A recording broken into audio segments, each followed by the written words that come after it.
It's time to take a look at news stories making headlines around the globe. It is exactly 11 years since Mohammed Yusuf, leader of the Boko Haram sect in northeast of Nigeria, was killed extrajudiciously by the Nigerian police. This led to the insurgency in the northeast of the country. In a very interactive conversation with Arise TV, Senator Ali Ndume spoke on the condition of the Nigerian Armed Forces. The comparison with the Chadian military, amongst other key factors of immense benefit to the country's quest to permanently put to rest Boko Haram insurgency. Let's take a look, and we will be back to discuss more. You can't ask from the person that doesn't have it. The Nigerian army, have been saying it several times. They are not well equipped, they are not well funded, and they don't have what it takes. That is the number. They don't even have the number. In a war like this, the Nigerian army believes normally in every war, believes in dominating the war area. You deploy enough number of troops to all angles, and that was what the Chadians did. In fact, my investigation showed that they just deployed a fraction of their equipment. They had tankers, they had vehicles, they have assorted vehicles that carry this RPG or what they call it, and numbering over 250, as I said. They had various commands, and they were well motivated. You could see the president was there with them, the top military officers from Chad were with them, and they had a mission to clear a certain place, and they cleared it, and they said, look, we have cleared them, and they are now in so-so area. They managed to capture so many of them, and even their equipments and arms. And I was thinking that the Nigerian side would take it from there and then block their own side, chase them to where they are and get it done. But they don't have the equipment, enough equipment. They don't have enough ammunition. They are not well funded. I said it. Their budget was not released, especially the capital side was not released to them until half of the, in the middle of the year. And you are in a war situation, for God's sake, Christian. How can you, for example, in the budget of 10 trillion, budget less than 1% of the, to the Nigerian Armed Forces as their capital? That is the money they will use to buy armored tanks, to buy ammunitions, to buy certain things. And I still see that actually the Nigerian government must sit up and realize that this is a cancerous problem that can spread, and it has already started spreading, because I believe there are elements of Boko Haram in those bandits that are carrying out and are traumatizing the people of the Northwest. And if you run a check also, you will find out that those that are engaged in cattle rustling, banditry, and also the so-called farmers' herdsmen in North Central, they have elements of such criminals amongst them. This is another very, very painful one when you look at what has gone on in the country. I mean, and he said a lot. I mean, the part that shocked me the most, because I watched the interview extensively, was when he talked about the high morale in the Chadian military, that even the president was cooking for them and singing and dancing with them. When are we going to have a military like that in Nigeria? I'm not saying the president should cook for them anyway. Well, we do not see a certain operation in the northeastern corridor when Nigerian soldiers were hailing Chadian soldiers. And then, of course, there was another footage at a point whereby the Chadian president, in military fatigue, went to the war front, with his men. And that's, a strategic way of motivating the troops. But I think, there is nothing that Senator Ali Ndume has said that he has not said before, or that other people have not said. It just goes to show the challenge that we still face and the inability of the government and also the military to address this problem of insecurity in the northern part of the country. I mean, when he says the military, Nigerian military is ill-funded, ill-equipped, ill-motivated, poorly motivated, there is evidence of that. I mean, 256 soldiers decided to leave the Nigerian military because they said they had lost interest. And these were soldiers fighting Boko Haram. So why would they lose interest? We have had a Lance Corporal criticizing the Chief of Army Staff. We have had a Major General, Olusegun Adeniyi, also complaining about how they lack resources. The President on June 18 gave the service chiefs a marching order. Yesterday, he had a follow-up meeting, National Security Council meeting, where he more or less, repeated what he said previously. It's becoming very clear that those who think that the option available to President Buhari will be to sack these service chiefs, they may be disappointed. I don't think he wants to sack them. Because as at yesterday, after the meeting, what we're being told is that the Office of the National Security Advisor has now been directed to develop a blueprint in the short, medium, and long term to address the challenges of insecurity in the country. Well, what happened to the revised national security strategy? What is the difference between that national security strategy document and this blueprint? And then again, the president told the service chiefs to buckle up. Now, how are they going to buckle up? The specific issues to address have been identified. The governors are meeting today, preparatory to their meeting with the president, and they too are planning to discuss the security situation in the country with the president. So what needs to be done, in my view, is very clear. I mean, strengthen the army, strengthen the military, provide necessary resources, do something about morale. Now, some of the other issues Ali Ndume raised, he is opposed to the Operation Safe Corridor, for example. He says it's not going to help. It's not working. And he cited, the example of a man who was said to be a repentant terrorist who went and killed his father. And he continues to insist that these so-called repentant terrorists are not going to repent. And it's better, to make sure that they face justice. Now, widows in internally displaced camps have also been protesting that they do not think that government is doing justice. They have lost their loved ones. They are suffering. Now, what is government doing for those persons in the internally displaced camps? Now, that's one of the questions he raised. And he provided a suggestion. He said, look, instead of spending money on terrorists that you want to rehabilitate, why don't you provide opportunities for people in those internally displaced persons camps so that they can learn trade and they can be rehabilitated, and they can move on with their lives. Reintegrated into the society so we can close those camps. Yeah. You're not supposed to leave an internally displaced persons camp forever. This is why you've got a view on that. I mean, Dr. Abati, I said it all. When you hear that the president restated to the service chiefs yesterday that they are doing their best, it leaves a lot to be desired. And, especially for those who have been directly impacted by this increasing insecurity across the country. It is just sad. I mean, this is clearly a knock on the Nigerian military, and I would say the top hierarchy.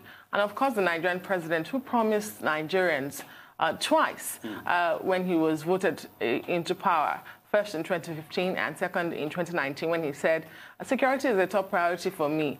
But what do we see? It's the reverse. I mean, wherever you look in the country, it's one challenge or the other concerning security.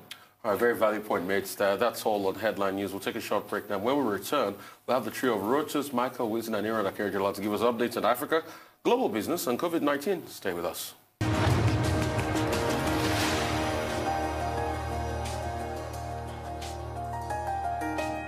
Welcome back to the morning show here on Arise News.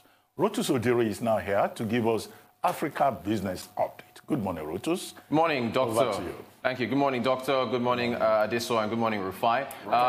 We kick things off with developments in the aviation sector, which have not been good. Yesterday, you were just talking about Air Peace. Bristol Helicopters which services the oil and gas industry, have announced that they are laying off about 100 or so staff. They're doing this because of a statement that they put out with regards to the impact of COVID-19 on their operations, and also the impact of lower oil, or rather the impact of COVID-19 on lower oil prices, which has also affected the oil and gas industry. So what they do is they shuttle staff to oil rigs and also floating vessels which are in deeper waters, for oil exploration and so on and so forth. So they've been adversely affected. They are talking to unions with regards to how to put together severance packages for their staff. Remember, 4 months ago, Arik Air announced that there was an 80% cut that they were going to be having to put on their staff back in April, and then for the following months, they were going to be furloughing their staff. So about 90% of their staff, I think Arik has about 1,800 staff, about 90% of them would be furloughed and would be proceeding on leave without pay. And then Air Peace, you just talked about Air Peace yesterday with regards to their struggles as well. This is an interview I had with Captain Ado Sanusi of Aero Contractors, where I was asking him about a bailout for the aviation industry. This was in July when we spoke. And he said they would welcome a bailout. The thing here is that there hasn't been, I hear that there are whispers of a bailout for the aviation sector, but nothing has been put forward. I think Michael Wilson will talk about Virgin Atlantic. They filed for Chapter 15 bankruptcy in the United States. I think Chapter 15 is for foreign companies that have assets in the US and want to protect them, from creditors or so. But this is news that just broke a few hours ago. So if you look at the issues with the aviation sector globally and here in Africa, here in Nigeria, it is very, very serious. And the thing is, at this point, the sector needs some support. Some support has to come from somewhere, because these industries have costs, and these costs are piling up. If you think about working capital, liabilities, and so on, they are piling up on a day-to-day basis. So with each delay that we see in the industry where there is no assistance provided, you're going to see more of these layoffs. You're going to see more of these restructurings having to take place. Bristol Helicopters have said they have to restructure. Air Peace also said they also have to restructure. So it's a mounting issue, and unfortunately at this point, there's no other place to go other than fiscal policy, that is assistance from government. Monetary policy can't do anything at this point with regards to lowering interest rates or what have you. The industry needs help, and on a day-to-day basis now we're getting this bad news. On to better news. UBA is the lead arranger for a $1.5 billion oil and gas deal. It's a PFX, a pre-exit export facility for the NNPC and the NNPC's upstream facility, the NPDC. Tony Elumelu, Group Chairman for UBA Group, said that this is a facility that exemplifies the vast structure of support that UBA provides as lead arranger for these type of massive deals. They've done deals like this across Africa. Just to give you some details, the facility is going to again support NNPC and NPDC. The UBA is going to provide up to $200 million, the Naira equivalent, to support the second tranche of this facility. So the facility is in two tranches. $1 billion is going to be repaid over 5 years. UBA is going to act as the facility agent bank on tranche 1, and tranche 2, the other $500 million of that is going to be repaid over 7 years, and UBA is going to be the lead banker. They are going to be providing $200 million in Naira equivalent of that for that second tranche. So that's the 1.5. Now, the repayment source is going to come from 30,000 barrel per day NPDC allocation. So that's how this is going to be repaid over the course of the next few years. And it is very vital. Mr. Tony Elumelu said that it's very vital because of the impact of COVID-19 on the oil and gas sector, that private enterprise comes together to assist the government in facilitating deals like this. So once again, and this is better news to see that UBA is leading the way. Again, a lead arranger is the lead underwriter for a syndicate of banks for financing massive deals. So that's the position that they are playing, in addition to putting funds forward to assist.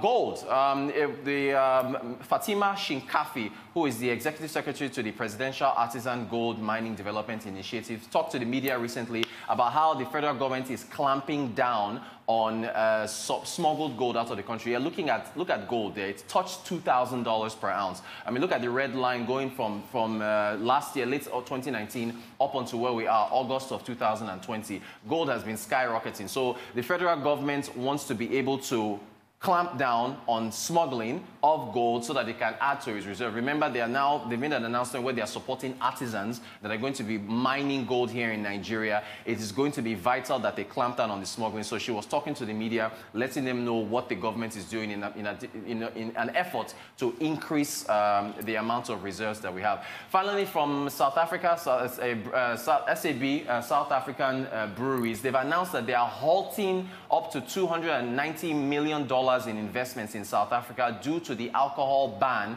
the ban on alcohol sales in South Africa because of the COVID-19, wanting to reduce gatherings. So this is one of the fallouts of the delicate balance between safety of your citizens and having to halt gatherings which are crucial to businesses like SAB that require people to come together at bars and restaurants. So they've announced that they're going to be halting up to, I think that's about 5 billion rand in South African currency, up to $290 million in investments because there's no way to recoup the investment. Why would I put in $290 million when investing in a country when they've banned alcohol sales? How do I recoup my investment? So that's, this is like a straightforward decision from the company with regards to the decision being made.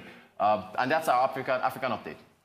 Well, Rotus, unfortunately, we don't have more time. I would have loved to bring up the same issue I brought up with you the other time you reported on gold in Nigeria. Right. When I asked you about artisanal refineries, particularly in the Niger Delta, you dismissed it as crude oil theft.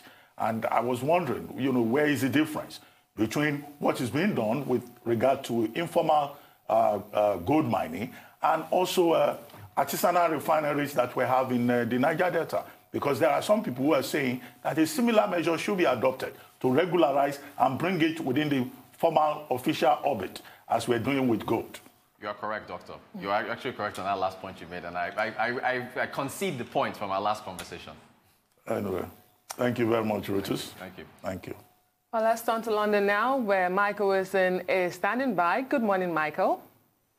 Good morning. Let's talk about China first, if we may. I'll come on to Virgin in a moment. The growth in the services sector actually stalled, showing that new export business fell, job losses continue. So the cracks are appearing in the Chinese economy. However, it has announced yesterday, early this morning, a new plan. It's looking to reduce its reliance on overseas markets and technology to have some kind of internal development. And this is something which the country's leaders are calling it a dual circulation model of growth. In other words, using the internal parts of the economy as well as the external parts. No details, no real idea what it means, but that's where they're going at the moment.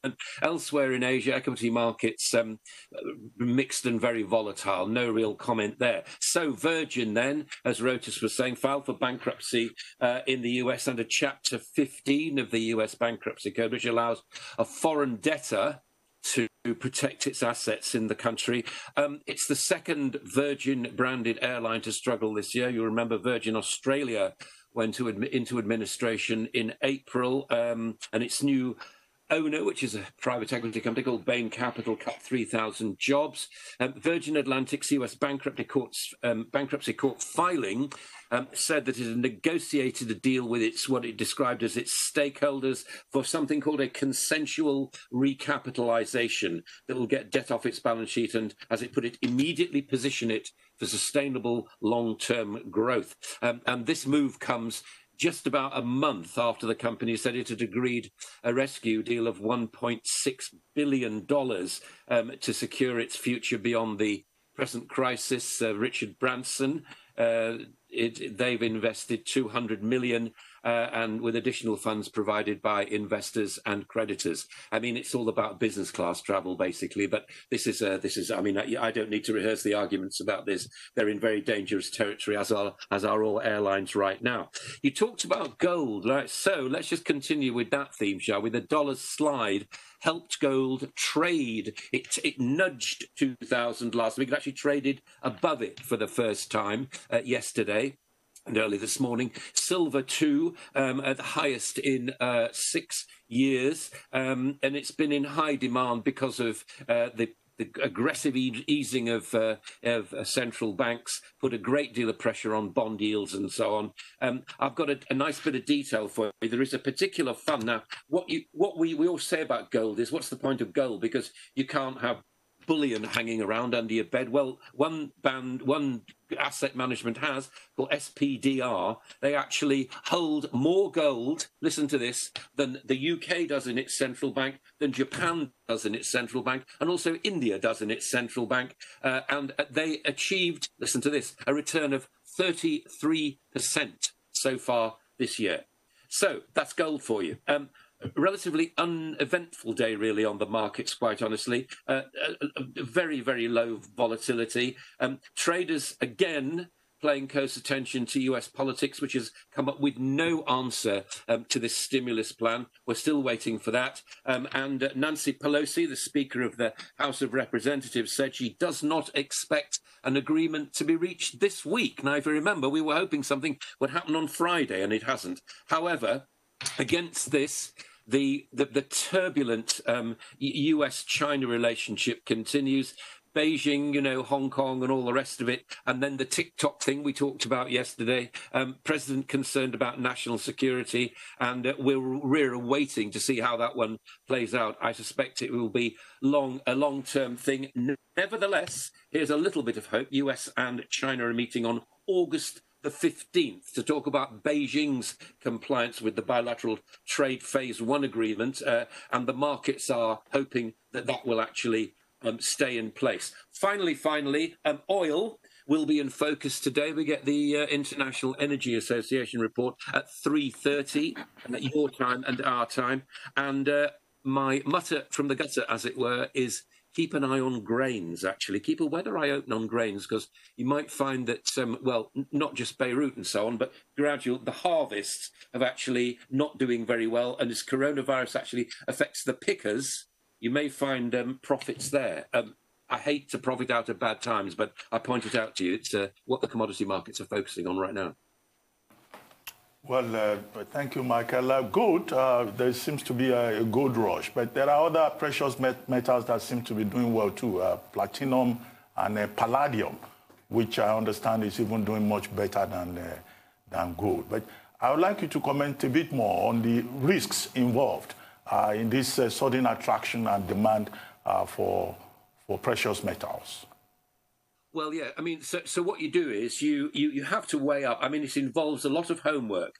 But if you want to do it, then you weigh up what the automobile industry is doing, because they're a big user of precious metals. Anything to do with silver, two plays as far as that's concerned. Number one, a green play, in as much as if Joe Biden gets into the White House, it's suspected there will be bigger environmental issues happening then. Silver tends to climb on the back of it because it's used in many of those kind of industries. Other precious metals as well. I think what we're finding is not so much the existence of these things in asset funds, but, as you say, the physical availability of them becoming more necessary. Gold, yeah, it's a funny one, really. I mean, it's not something I would get into, but if you want to, then you can get into gold asset funds, ETFs, exchange-traded funds, which actually deal in the industries that deal in the precious metal, and the miners too. That's a play, really, which, I don't know, personally, I'd stay clear of commodities because they're far too volatile. And also, what we don't know is whether that $2,000 an ounce is actually going to be sustained or not. As you put it, Doctor, there may be a bit of a gold rush, and you do not want to get involved in any kind of rush. Stay away from the herds, my advice. Stay away from the herds. Another precious metal I'm looking at that might be doing well is the one used in making battery, lithium. I mean, we're looking at lithium too. That might just be the future. as regards substances for making other commodities in society? Because everybody is going towards battery-powered cars and the likes. What do you have to say about that? Yeah, I would hope so. I know that that Tesla in the United States, you know, we were talking about their results, weren't they? And this ridiculous share price that they have at the moment. Here's a company that was, you know, facing bankruptcy 6 months ago, and suddenly analysts are saying its shares are worth $2,500 a share. I mean, do that if you want to. I think that you make a very good point. You know, that if what companies like Tesla are doing is positioning themselves to get to the holy grail, which is the battery that actually holds power for a consistent amount of time and powerfully too, then that's good. So lithium, yes, of course, will be one of those precious metals which will be heavily in demand. I mean, you keep your fingers crossed about the future, really, don't you? And Michael, I'm bothered about the aviation industry and the job cuts we are seeing across the globe. Is there any light at the end of the tunnel? When do we see these numbers reducing? I mean, there seems to be no end to these job cuts, despite some government intervening.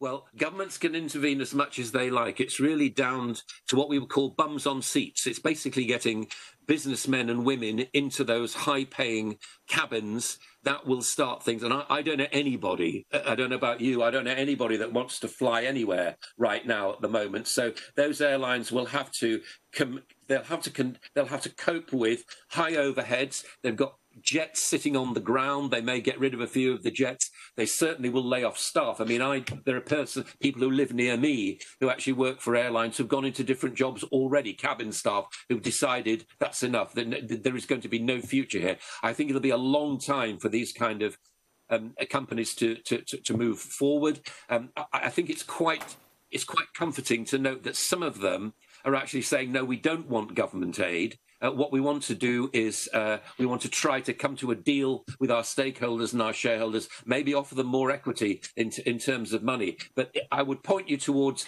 SAA in terms of government aid. I mean, there's a saga in South Africa that's been going on for years, hasn't it? And nothing really, even though they appear to be getting slightly better. I don't think government should be pouring money into aviation industries. Why would they? I mean, why do governments, what do they imagine that they are some kind of strategic play? I don't think so. I think they've got to get the passengers back. That's the key to it. Get the business going.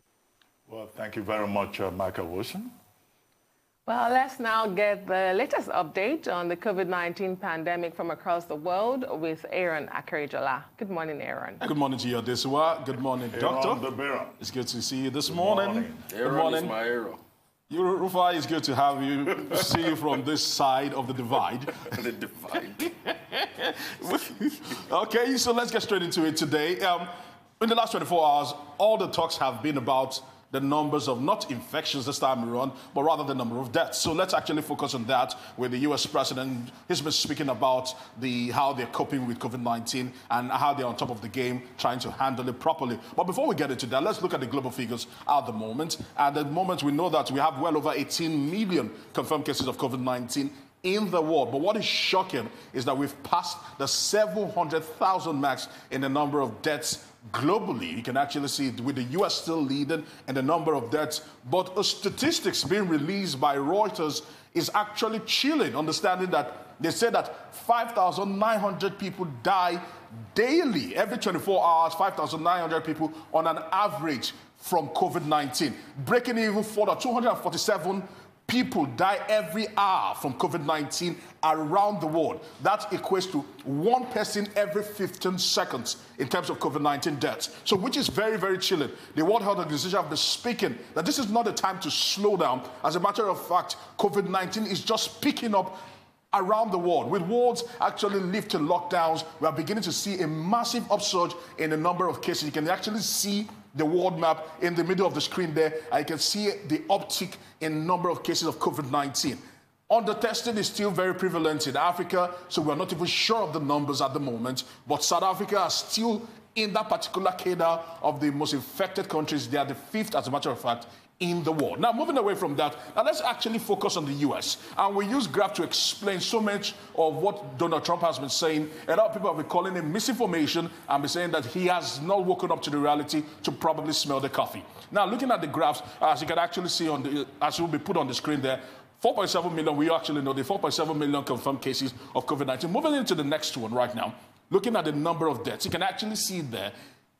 You see this kind of graph, and this is what he's looking at and saying that things are actually picking up things are better than they used to be. You can see at a certain point in time in April through to almost June, all right, there was to April and May, they saw the highest number of deaths. And although there were spikes here and there with the yellow lines, but going into June, July, there was a dip, and they were flattening the curve, and things are beginning to rise in August. Now, that's what the map actually says. Now, I'm trying to break it down to states. This might be confusing, but if we look at states, places like Texas, Alabama, Nevada, Georgia, you can see the uptick in numbers there, and that is where it's very fearful. Understanding that you look at those figures, those are the number of deaths they are adding on an average every single day. Moving on to the next one, other places like South Carolina, Louisiana, not forgetting Florida, and Mississippi are seeing a massive upsurge of numbers of cases of COVID-19. So generally, some places are beginning to flatten out, while some places are just beginning to pick up. And if you would ask me, you look at this and you say to yourself that this is what is worrying, and it should be looked at heavily. Now, looking at COVID-19 in terms of mortality rates, they tend to be higher from statistics in wealthier nations than even poorer nations. You can see there UK, Spain, Sweden, Italy, before the United States in terms of COVID-19 deaths. Not even just the numbers right now. We're just focusing on deaths today. Looking at the mortality rates, and there you actually have it. We're seeing more boisterous countries like the United Kingdom, Spain, Italy, and even Germany at some point in time, although they were celebrated. Now, the truth about COVID-19 is this. Every single country at one point in time who celebrated that they were on top of the game in terms of COVID-19 fight have all relapsed. We're talking about New Zealand, we're talking about Australia, we're talking about even Germany themselves. Now you can actually see the rise of COVID-19 infections in different places.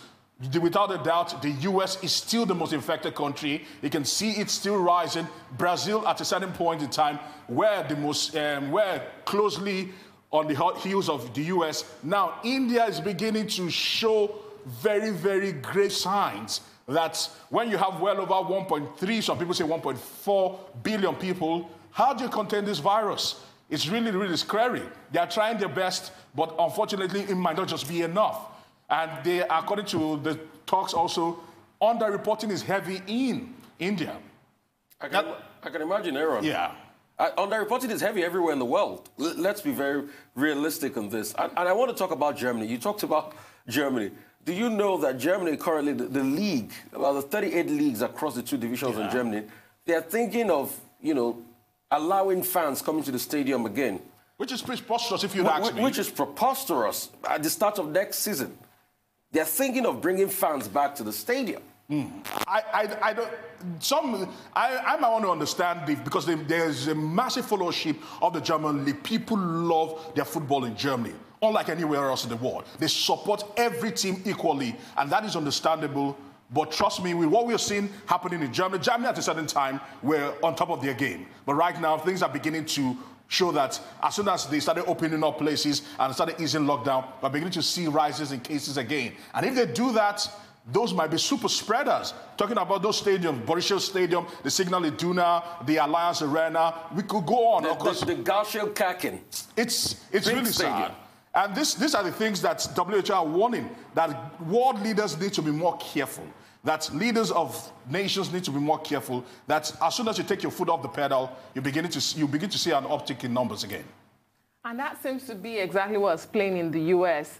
One moment you think that the president understands the pandemic, and then the other moment you're confused. I mean, 2 weeks ago, he considered that it will likely get worse before it gets better. Yes. And then just now he's saying, we've got this under control, it's getting better. I don't understand it. What is even more worrisome about the leadership that President Trump provides is that he's constantly contradicting his own advisors, who are scientists and who are also researchers. I mean, Deborah Birx, only the other day was saying that, look, in the next 2 weeks, the number of fatalities will most likely rise. And Johns Hopkins University, disclosed that in fact, at the moment, but the data you showed indicates that in terms of fatalities in proportion to population, that the U.S. is number 5. The JHU, says, the U.S. is actually number 5 in terms of fatalities in proportion to population. But President Trump is talking about what he calls positive thinking, when it was challenged. So I don't know whether this is about positive thinking or dealing with science and the reality. But what is clear from the various examples that you have cited is that the war against COVID-19 is not a sprint. It's a marathon. In fact, it's not even a marathon. It's turning out to be an ultra-marathon. Because in many parts of the world, what the scientists are saying is that we have not even seen the peak yet. Now, what that peak is likely to be remains to be seen. But whatever it is, I think that, the focus on getting a vaccine is what is most important. Anyway, thank you very much, Aaron.